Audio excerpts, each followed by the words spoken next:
Em 30 de setembro de 2025, o presidente Donald Trump convocou centenas de generais e almirantes para uma reunião extraordinária na base de fuzileiros navais em Quantico, na Virgínia. A mídia americana chamou de reunião do apocalipse e o secretário de Defesa, o Pete Hegseth, subiu no palanque e anunciou: acabou a agenda woke nas Forças Armadas, voltamos ao ethos guerreiro. Dias antes, Trump havia mudado o nome do Departamento de Defesa americano para Departamento de Guerra. O orçamento militar dos Estados Unidos saltou para quase $1 trilhão. Mas não são só os Estados Unidos. Europa, Ásia e todo mundo está se rearmando ao mesmo tempo. E enquanto isso acontece, empresas de defesa disparam na bolsa, startups de tecnologia militar passam a valer bilhões e agora até Wall Street entrou no jogo com investimentos trilionários em segurança nacional. Hoje nós vamos entender como a remilitarização global está criando oportunidades de investimento que simplesmente não existiam há uma década atrás. Quais setores estão explodindo? Quais empresas dominam esse mercado trilionário e principalmente como você pode se posicionar estrategicamente nesse cenário. Então fica comigo até o final, porque o episódio de hoje é literalmente bombástico e pode mudar completamente a forma como você enxerga os seus investimentos.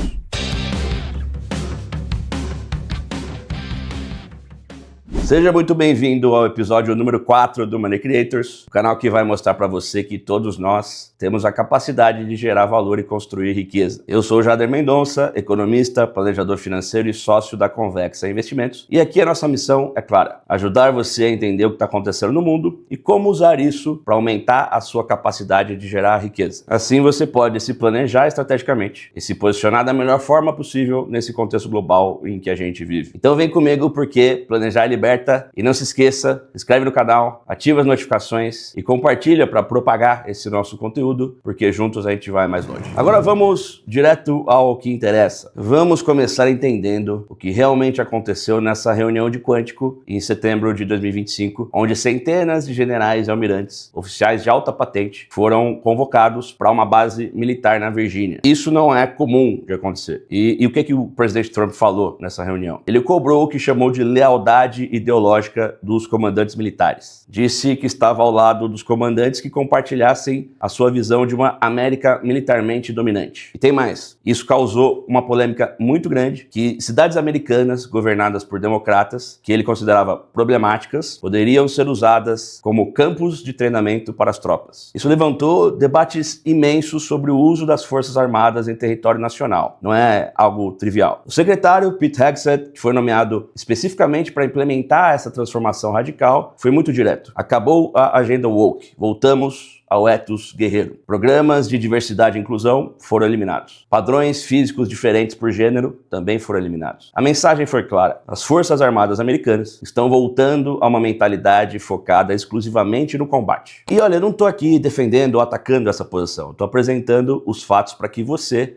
possa entender como essas mudanças vão implicar diretamente nos seus investimentos. Quando o país muda de forma tão fundamental a sua postura militar, o dinheiro flui para alguns setores específicos. E é sobre isso que a gente vai falar agora. Vamos aos números que realmente importam. O orçamento militar americano em 2025 foi de 895 bilhões de dólares. E a projeção para 2026 é que seja de 961 bilhões. Pessoal, a gente está falando de quase $1 trilhão por ano. E a meta declarada pela administração Trump é chegar a 5% do PIB dedicado à defesa. Se isso acontecer, a gente vai estar falando de 1,45 trilhão de dólares por ano. Para você ter uma ideia, isso é mais do que a soma dos gastos militares de todos os outros 10 países do mundo que mais investem em defesa. E para onde esse dinheiro está indo? Para modernização do arsenal nuclear, para investir na Space Force, que é o braço de operações militares no espaço, no sistema antimísseis, incluindo o Golden Dome, que é o ambicioso sistema de defesa antimísseis baseado em lasers de alta potência, que os Estados Unidos está desenvolvendo em parceria com Israel, e também em inteligência artificial militar. Agora, quem são as empresas que estão capturando esses contratos bilionários? Vamos falar das maiores empresas de defesa dos Estados Unidos. No topo está a Lockheed Martin. Em segundo lugar, a RTX, seguida pela Northrop Grumman e pelo braço de defesa da Boeing. E em quinto lugar, vem a General Dynamics. O que todas essas empresas têm em comum? Contratos governamentais de longo prazo que garantem receitas por décadas, dividendos consistentes e posições praticamente monopolísticas em seus nichos. Agora, esse boom de gastos militares não é exclusivamente americano. Trump colocou uma grande pressão sobre os aliados da OTAN. A sua exigência inicial era de que eles investissem 3% do PIB em gastos militares. Depois, Trump elevou a sua exigência para 5% do PIB. Pessoal, pouquíssimos países na história moderna mantiveram 5% do PIB em defesa durante tempos de paz. Isso seria, para países como Alemanha e França, mais do que dobrar os seus orçamentos militares praticamente da noite para o dia. Os números são impressionantes. Em 2023, os gastos militares europeus representavam 1,6% do PIB coletivo. Em 2025, saltaram para 2,1%. E as projeções para 2035 é que seja de 3,5% em média. Em termos absolutos, isso representa 800 bilhões de euros em novos gastos militares europeus apenas na próxima década. É a maior expansão militar do continente desde a reconstrução pós-Segunda Guerra Mundial. E isso cria oportunidades muito interessantes para os investidores, porque as empresas europeias de defesa estão, em muitos casos, negociando mais baratas do que as empresas americanas. Vamos citar duas empresas europeias que merecem destaque. A BAE Systems, do Reino Unido, é a maior empresa de defesa da Europa. A BAE produz os caças Typhoon, submarinos nucleares, sistemas de combate naval. Fornece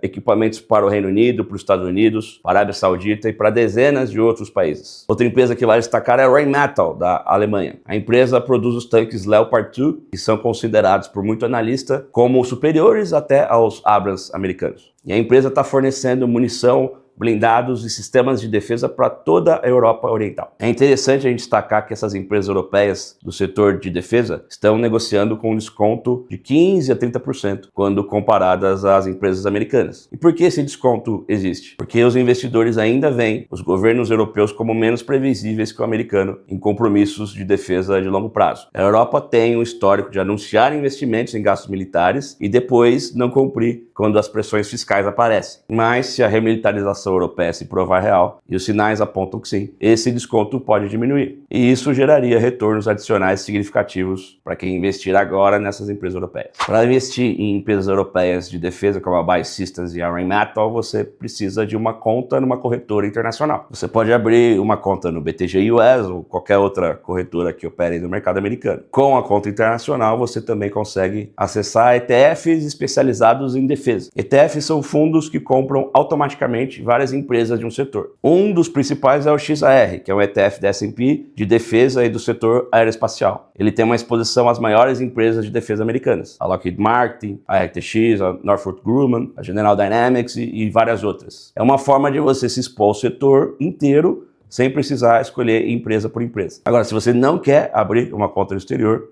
ainda existe uma alternativa aqui na Bolsa Brasileira, os BDRs, que são recibos de ações estrangeiras negociados aqui na B3 em reais. Você consegue comprar BDRs das principais empresas americanas de defesa, a Lockheed Martin, a Boeing, a RTX, mas através dos BDRs você só consegue acessar as empresas americanas mesmo. Se você quiser investir nas empresas europeias ou nos ETFs especializados, aí você realmente vai precisar de uma conta internacional. Bom, a gente falou das empresas tradicionais de defesa, tanto americanas quanto europeias, e agora a gente vai falar de algo bastante novo. O Silicon Valley está indo para a guerra. Pessoal, a gente viu até aqui como as empresas tradicionais de defesa estão dominando esse mercado trilionário de contratos governamentais. Mas tem um movimento acontecendo que pouquíssima gente está prestando atenção. Durante décadas existia uma linha clara separando o Vale do Silício do complexo militar industrial americano. As Big Techs focavam no consumidor final, em redes sociais, em publicidade digital. O Pentágono era coisa para outra turma, mas isso mudou completamente. Google, Microsoft, Amazon, Palantir, todas essas empresas agora estão disputando contratos militares bilionários. A gente está falando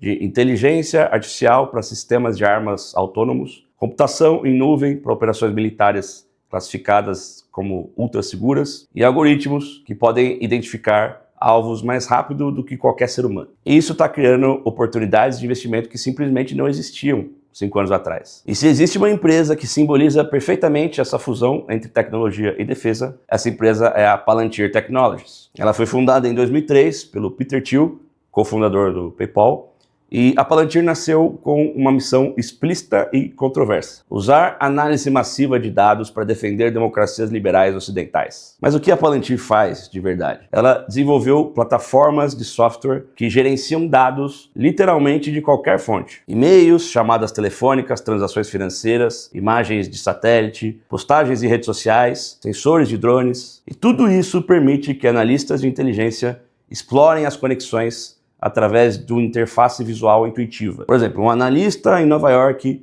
pode, em minutos, descobrir que um suspeito de terrorismo em Chicago fez ligações para um número conectado de outras 10 pessoas e que todas elas visitaram o mesmo endereço físico que aparece nas suas transações financeiras suspeitas. Esse tipo de análise anteriormente levaria semanas ou meses, e agora, minutos. O software da Palantir foi usado para localizar o Osama Bin Laden, pelo menos segundo ex-oficiais de inteligência americanos que participaram da operação. Foi usado para desmantelar redes de tráfico humano e para identificar agentes de inteligência estrangeiros. E em 2025, as ações da Palantir explodiram. Em julho, o Pentágono anunciou a consolidação dos seus contratos do Exército em um único acordo com a Palantir, no valor de 10 bilhões de dólares ao longo de uma década. Isso não foi apenas grande, foi transformacional. Em vez de competir por cada projeto individual, o Exército basicamente licenciou a plataforma inteira para uso em qualquer aplicação militar. E as ações reagiram. No início de 2025, valiam 35 dólares. Em outubro de 25, chegaram a 105 dólares, um ganho de 200% em menos de 10 meses. Os investidores que compraram as ações da Palantir no IPO em 2020 a 7 dólares e 25 centavos e as mantiveram, tiveram um retorno de 1.300%. Mas aqui vai um alerta importante. Com essa capitalização de mercado, acima já de 220 bilhões de dólares, o PL da Palantir está muitíssimo alto, em torno de 540 vezes. As ações da Palantir já estão muito caras. Para você ter uma ideia do que isso significa, a Nvidia negocia a um PL de 52 vezes, a Microsoft 38 vezes e a Google a 26. A Palantir está sendo precificada a um múltiplo 10 vezes maior do que a Nvidia. Para justificar esse valuation, a empresa precisa manter um crescimento de 25 a 30% ao ano por pelo menos uma década. Isso é possível? Talvez, mas investidores estão comprando agora, pagando já por uma execução perfeita nos próximos anos. A Palantir é focada em software, inteligência e análise de dados. Mas tem outra empresa que está revolucionando o setor de uma forma diferente. Ela está construindo o hardware da guerra moderna. Drones autônomos, sistemas de defesa, caças não tripulados. Essa empresa se chama Anduril. A Anduril Industries representa algo completamente novo no mundo da defesa. Ela foi fundada em 2017 pelo Palmer Luckey e o nome Anduril vem do Senhor dos Anéis. É a espada élfica que o Aragorn usou para derrotar o Sauron. E a escolha do nome é uma declaração de intenções. A empresa se vê como forjadora de armas para a defesa do bem contra o mal. A Anduril faz ferramentas para a guerra e abraça isso sem desculpas. Dentre os seus produtos, a gente pode destacar o Ghost, que é um drone de reconhecimento que opera de forma autônoma, o Barracuda, que é um drone modular que pode servir como um míssil descartável que explode no alvo, ou um chamariz para atrair mísseis inimigos, o Anvil, que é um drone que mata outros drones, e o mais ambicioso, o Fury, um caça não tripulado que voa em formação com os F-35. E cada piloto humano pode comandar um esquadrão de 2 a 4 drones autônomos. A Anduril vale hoje mais de 30 bilhões de dólares. E ainda é uma empresa privada. Há uma expectativa de que ela faça um IPO em 2026. Agora, em junho de 25, ela anunciou uma joint venture com a Rheinmetall, a gigante alemã de defesa, para produzir drones militares lá na Europa. Isso prova que a Anduril não é apenas uma fornecedora americana de nicho. Ela está se tornando uma empresa global. A Anduril é uma empresa fundamental no desenvolvimento de uma tecnologia específica que está literalmente redefinindo como as guerras são travadas. Os drones. E quando eu mostrar os números do que está acontecendo na Ucrânia agora, você vai entender por que essa indústria explodiu. A guerra entre a Rússia e a Ucrânia virou o maior laboratório de drones da história. E os números são absolutamente impressionantes. Em torno de 60% de todas as baixas militares em ambos os lados são causadas por drones. Não por tanques, não por artilharia tradicional, por drones. A Ucrânia destrói de 1.000 a 1.500 drones russos por mês. E a Rússia está produzindo de 5.000 a 7.000 drones por mês. E aqui está o problema. A Ucrânia usa mísseis Patriot, que custam de 3 a 4 milhões, para derrubar drones iranianos de 20 a 50 mil dólares. Matematicamente, a defesa não pode vencer. Quem ataca produz 100 drones pelo custo de um único míssil defensor. É insustentável economicamente. É por isso que os drones viraram um componente fundamental de toda a operação militar moderna. Olha o que está acontecendo ao redor do mundo. Os Estados Unidos criou o programa Replicator, que tem uma meta de construir 100 mil drones até 2027. A China, que já é líder global em drones comerciais, está transferindo essa expertise para a área militar. O Irã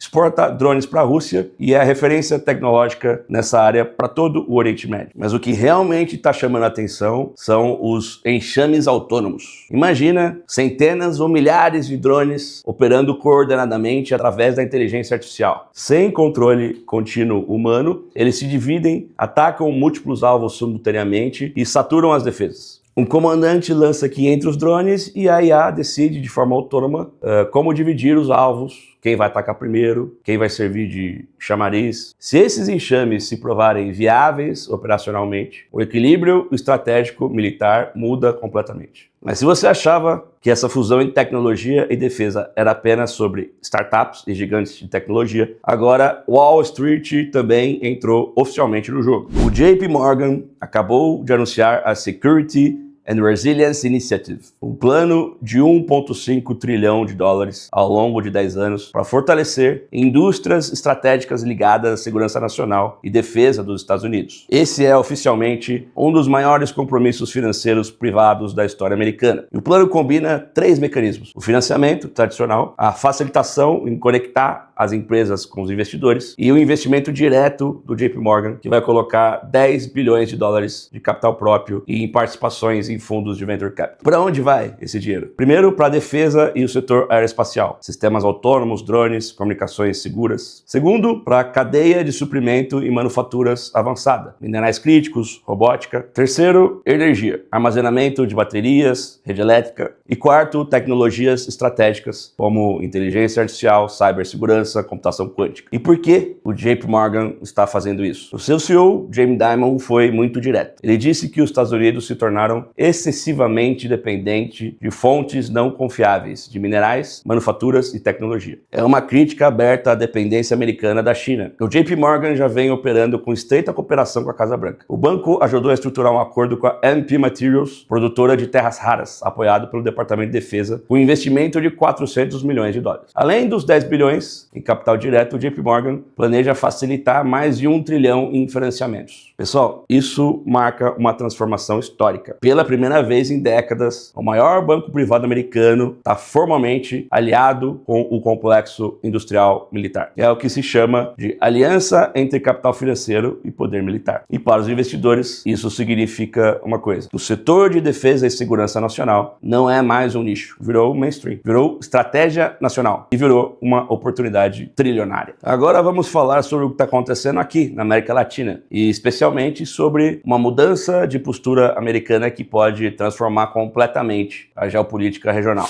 Donald Trump confirmou publicamente que autorizou a CIA a realizar operações secretas na Venezuela. E quando eu falo em operações secretas, eu não estou falando de vigilância ou coleta de inteligência. Estou falando de operações letais. A ordem concedida por Trump abrange operações contra alvos considerados relacionados ao regime venezuelano. Isso inclui membros do governo e o próprio Nicolás Maduro. O presidente Trump disse que a Venezuela está sentindo a pressão. E a justificativa do governo americano é que o regime de Maduro envia drogas e criminosos para os Estados Unidos. O Departamento de Justiça americano classificou formalmente o regime de Maduro como líder do cartel de Los Soles, uma organização terrorista internacional, e elevou a recompensa por informações que levem a captura de Maduro para 50 milhões de dólares. E isso não é só retórica. As ações já começaram. Os militares norte-americanos intensificaram operações navais e aéreas no Caribe, próximo ao território venezuelano. Embarcações já foram destruídas e Trump chegou a afirmar que, após controlar o mar, os Estados Unidos estão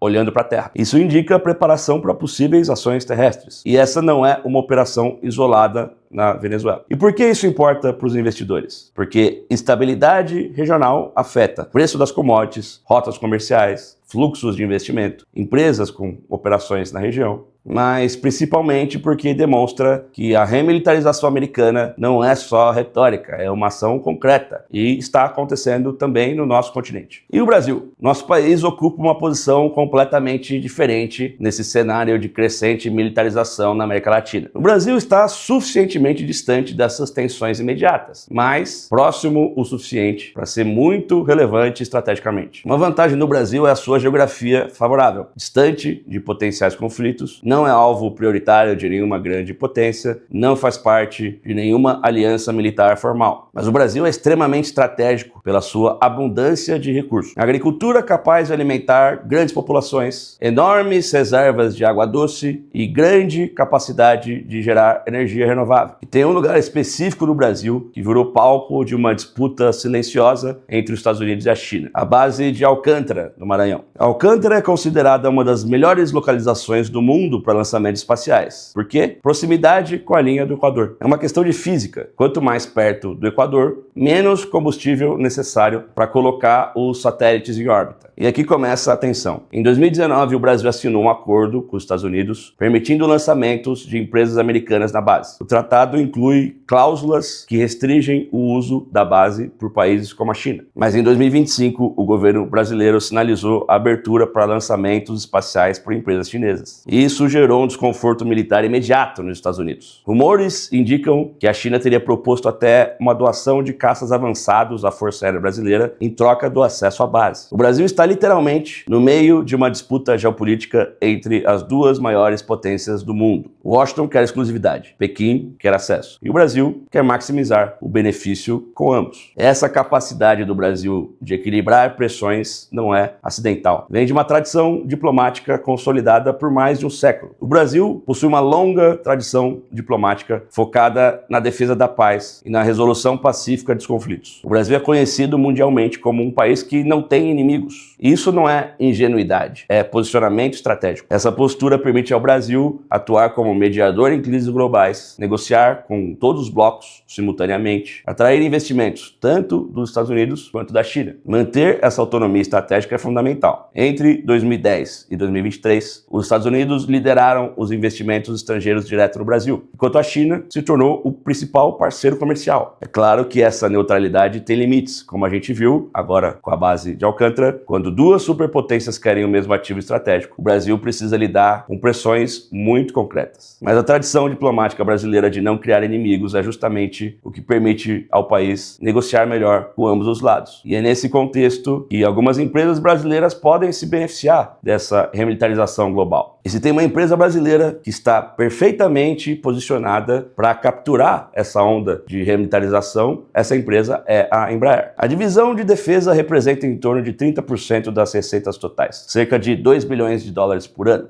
O KC-390 Millennium, avião de transporte e reabastecimento militar, é o produto mais estratégico da Embraer para a defesa. Ele é maior, mais rápido e mais eficiente que o lendário C-130 Hércules americano. Com a remilitarização europeia, vários países da OTAN estão substituindo as suas frotas envelhecidas do C-130. E já temos encomendas de vários países: Portugal, Hungria, Holanda e Áustria. Cerca de 40 aeronaves já foram confirmadas. Mas o potencial é muito maior. A Europa inteira tem centenas de C-130 que precisam ser substituídos na próxima década. O A-29 Super Tucano, avião de ataque leve, já tem mais de 260 unidades vendidas para 15 forças aéreas em torno do mundo. Só é importante salientar, a Embraer, pessoal, não é uma empresa de defesa exclusivamente. Cerca de 70% das suas receitas vem da aviação comercial, jatos executivos, aviões regionais. Isso significa que a performance das ações da Embraer está correlacionada muito mais com a demanda por aviação comercial do que com gastos militares. Então, se você está comprando Embraer apostando exclusivamente na remilitarização, você pode estar fazendo uma aposta incompleta. A Vale também não é uma empresa de defesa, mas ela produz commodities críticas para a tecnologia militar moderna. A Vale é o segundo maior produtor mundial de níquel, que é essencial para baterias de veículos elétricos militares, superligas para turbinas de avião e blindagem avançada. E o cobre é crítico para veículos elétricos militares, que usam 4 vezes mais cobre. Data centers militares que consomem toneladas de cobre e sistemas eletrônicos de defesa. Mas a questão é a seguinte: a performance das ações da Vale está muito mais ligada aos preços do minério de ferro e da demanda chinesa. Então, investir em Vale pensando em remilitarização também é uma aposta muito indireta. Se você quer exposição direta ao setor de defesa, o ideal seria recorrer às empresas relacionadas a esse setor ou aos ETFs estrangeiros. Bom, chegamos ao final do episódio de hoje do Money Creators. Hoje a gente mergulhou a fundo na remilitarização global que está acontecendo nesse momento. E olha, eu sei que esse tema é pesado, é controverso, mas como investidores, o nosso papel não é julgar se a remilitarização é boa ou ruim. O nosso papel é entender o que está acontecendo no mundo e se posicionar